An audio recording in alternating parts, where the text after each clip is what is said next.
आज की पहेली है कि वो क्या है जो मर्द छुपा के चलते हैं और औरतें दिखा के। जवाब जानने से पहले ये देखते हैं कि जब यही सवाल लोगों से पूछा जाए तो वो इसका क्या जवाब देते हैं। वो क्या चीज़ है जो औरत दिखा के चलती है और मर्द छुपा के?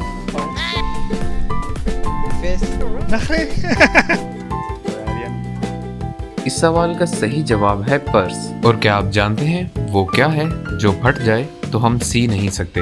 अगर आप जवाब जानते हैं तो कमेंट सेक्शन में टाइप करें।